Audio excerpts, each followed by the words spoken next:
bien dans son job. On va s'intéresser aujourd'hui dans cette rubrique à une étude passionnante pour sonder les cœurs à la fois des salariés, et c'est en ce sens-là que l'étude est passionnante, à la fois les salariés, mais aussi les dirigeants.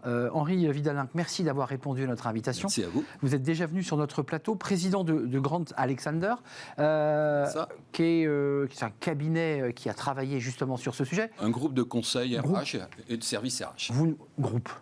Préférez groupe que cabinet? Oui, je préfère groupe. C'est plus important. Parce qu'on a plusieurs activités. Merci en tout cas d'être là. Grant Alexander et Opinion West se sont intéressés justement. On a souvent des études sur les dirigeants ou les salariés. Là, vous avez fait les deux. D'abord, ce qui est très intéressant dans cette étude, c'est qu'on a des dirigeants plutôt optimistes, j'allais dire presque contents d'eux, et des salariés qui le sont moins. Le bilan est finalement bien moins morose qu'on l'aurait imaginé. Les dirigeants qu'on a interviewés nous disent, finalement, cette crise, facteur d'opportunité. Elle nous a permis de nous transformer. Enfin, elle a permis aux entreprises de se transformer. On en a profité pour mettre en place des choses. Autorisez-moi d'abord de ne pas mourir. Et de... Alors, ils sont assez peu à nous dire qu'ils sont passés près de la correctionnelle. À peine, je crois, très peu. 10%, d'après ce que je me rappelle. Ils sont bien contents d'en sortir quand même de cette crise. Et ils ont beaucoup appris sur eux-mêmes, en réalité. C'est très intéressant de voir qu'ils nous disent, en fait, finalement, on a vachement progressé. On a progressé en agilité, en capacité d'adaptation, on a appris sur nous-mêmes. Bref, il y a deux chiffres. C'est assez salvateur. On va parler des salariés, évidemment, parce que c'est vrai que c'est intéressant d'avoir le contre-champ. C'est le contre-champ, c'est le regard que portent les salariés sur leurs dirigeants. Côté dirigeants, 63% des dirigeants interrogés estiment avoir progressé en tant que dirigeants grâce à la crise. Et 87%, ce qui rejoint ce que vous dites, se sentent dans un état d'esprit positif. Très confiant en l'avenir. Alors, il y a quand même un élément que nous, on a noté, 86% d'entre eux, on va voir ce chiffre, parce que je voulais qu'on le commente ensemble, celui-ci. Il y a quand même 86% des dirigeants qui accordent plus d'importance à l'équilibre vie perso, vie pro. Ça, c'est quand même les effets Covid. Oui. En fait, ce que disent les dirigeants aujourd'hui, c'est qu'ils ont pris conscience de l'importance de s'occuper de leurs collaborateurs, de s'occuper du développement de leurs collaborateurs.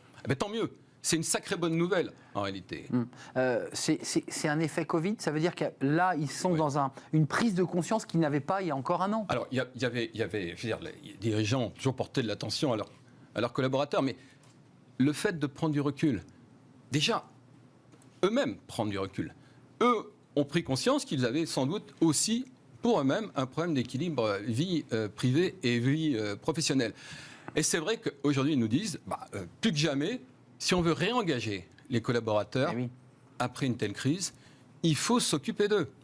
Et ça passe par, écoutez, d'abord, il faut les faire revenir au travail. Enfin, il faut les faire revenir sur le lieu de travail. Le travail ne s'est pas arrêté pendant cette période, heureusement. Mais il faut les faire revenir sur le lieu de travail, dans les bureaux en fait. Tiens, d'ailleurs, c'est intéressant ce que vous nous dites, parce qu'il y a un grand débat sur le télétravail. Des milliers d'accords ont été signés d'hybridation, 3 jours, 2 jours. Vous avez quand même des chefs d'entreprise et des dirigeants qui vous disent qu'il faut les faire revenir sur leur lieu de travail. Qu'est-ce que ça veut dire, ça ?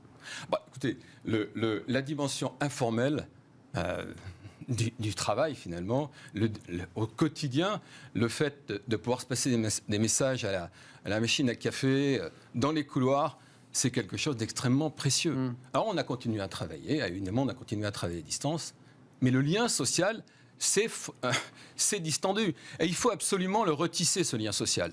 Et ils nous disent, nous, on a besoin de reprendre de la proximité, de retrouver la proximité avec nos collaborateurs. Et ça passe par, il faut les retrouver pour les écouter. Il y a un besoin d'écoute énorme. À titre personnel, moi je suis dirigeant comme beaucoup qui ont été interviewés, et je me rends compte que c'est cette écoute qui a le plus manqué pendant cette période. Et l'écoute au téléphone ou à travers la visio, c'est pas la même. C'est quand même pas la même qualité. On est d'accord, on est d'accord. Voilà. Mais c'est une transition intéressante que vous faites sur les salariés, parce que là, les dirigeants, c'est vrai qu'ils sont dans un état d'esprit positif, et on le verra tout à l'heure dans le débat d'actualité, les chiffres sont bons, le PIB, le chômage qui baisse, il y a une dynamique.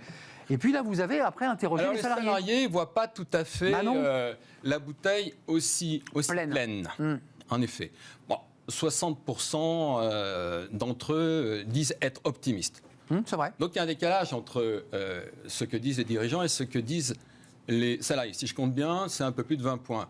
C'est un peu plus de 20 points, probablement parce que les salariés ne voient pas encore tous les progrès que les dirigeants ont pu apporter pendant cette période. Tout ce qui a pu être fait. Donc il y a un vrai problème de communication aussi. C'est peut-être aussi ce que ça veut dire. C'est vrai. D'où l'intérêt de reprendre le lien. C'est le vrai débat qu'ont certains ministres et hommes politiques. Ils font des choses, mais on ne les voit pas. C'est vrai aussi pour un dirigeant. 47% de ces salariés interrogés. C'est très vrai pour les dirigeants. Et c'est très on vrai. a besoin de communiquer sur tout ce qu'on fait.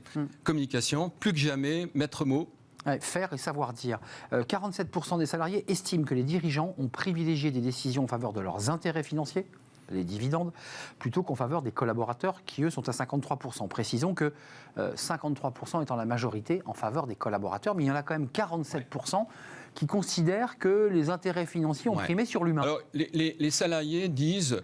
Vous en êtes plutôt bien sortis, parce que si vous regardez encore un peu plus précisément l'étude, vous verrez qu'à 71%, ils nous disent nos dirigeants, mes dirigeants, mon dirigeant a plutôt bien géré les choses. Situation. Mais c'est vrai que quand on va dans le détail, on s'aperçoit que on n'a pas le salarié en question, ou les salariés pensent qu'on a mieux géré la partie économique que la partie sociale. Donc il y a de l'attente de la part des salariés aujourd'hui. Pour que ces bonnes intentions se traduisent dans les faits par des choses tangibles, des signes de reconnaissance forts. Justement, la reconnaissance, parlons-en, parce que qu'attendent les salariés de leurs dirigeants? Ça, c'est très très intéressant, parce qu'on est au cœur de l'actualité par leur position. 49%, augmentation des salaires. 34%, de la reconnaissance de la part de leurs dirigeants et 21% des perspectives d'évolution concrète, des encouragements, de la motivation. C'est très intéressant parce qu'aujourd'hui, il y a un désir, pas d'amour, mais je pense qu'on peut le dire. Il y a une forme d'amour, de reconnaissance, de la confiance qu'on place en eux. C'est bien les mots, mais il faut passer des mots aux actes. Et en l'occurrence, oui, ça peut passer par des augmentations de salaire, mais on s'aperçoit qu'il y a bien d'autres moyens de réengager les collaborateurs. Même s'il y a quand même beaucoup d'attention portée sur le sujet des salaires en ce moment. C'est le sujet qui est dans l'actualité. Vous qui avez ce groupe et qui avez finalement une vision un peu panoramique, et d'ailleurs éclairée par cette étude, d'abord, je ne l'ai pas dit tout à l'heure, mais 70% de ces chefs d'entreprise disent qu'en plus de ça, ils vont avoir besoin de s'appuyer sur des conseils. Oui, ça c'est plutôt une bonne nouvelle pour nous. Ça c'est une bonne nouvelle pour vous. Effectivement. Vous savez, ils se disent, je ne suis pas outillé pour pouvoir répondre à cela. Oui, ça c'est quand même un peu nouveau. Franchement, les 70% nous ont agréablement surpris, pour ne rien vous cacher. Et c'est plutôt bon de voir que les chefs d'entreprise se disent, finalement j'ai besoin d'aide. Cette crise m'a ouvert les yeux quelque part. J'ai besoin de m'appuyer sur mes collaborateurs, j'ai besoin de m'appuyer sur des experts à l'extérieur. Je ne peux pas gérer ma boîte seul.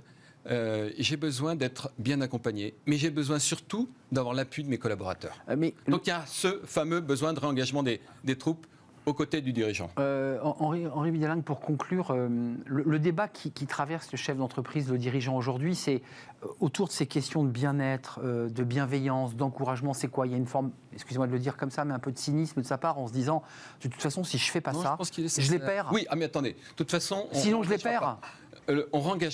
On ne reprendra pas le rythme si on n'est pas capable de réengager les collaborateurs. Donc de toute façon, il n'y a pas d'autre option. Il faut réengager le collectif au service de la performance de l'entreprise. Je pense que c'est le maître mot. Et on a tellement manqué de collectif, ça fait du bien de l'entendre. Je note tout de même quand même que les chefs d'entreprise souhaitent un retour sur le lieu de travail qui là aussi est très orthogonal à ce que souhaitent aujourd'hui les salariés. Là aussi, c'est compliqué, ça. Bah oui, c'est très compliqué. Et là, il y a des tensions. Et il faut l'organiser. Et nous sommes concernés chez Grant Alexander. On a d'ailleurs réorganisé nos locaux pour s'installer dans des locaux partagés, d'ailleurs, avec d'autres sociétés. On profite sur ce lieu de travail de services que nous n'avions pas jusque-là, avec un accueil particulièrement performant. Bref, comme beaucoup d'autres, on repense notre organisation du travail. Merci Henri Vidal-Lang, le groupe Grant Alexander, je ne l'ai pas précisé, mais qui est non seulement basé en France, dans les grandes villes de France, mais aussi en Europe, en Afrique aussi. En Afrique, on est à Abidjan depuis maintenant un peu plus d'1 an. Voilà, je le précise, sur plusieurs activités, notamment la chasse, le le recrutement par approche directe, le management de transition, le leadership development et enfin l'accompagnement des transformations des organisations. Vous avez un peu de travail pour les mois qui viennent, non ? Je me laisse dire, à travers cette étude, je me dis que vous avez un petit peu de travail. C'est plutôt une bonne nouvelle pour mon équipe et pour moi, mais on tâchera de répondre.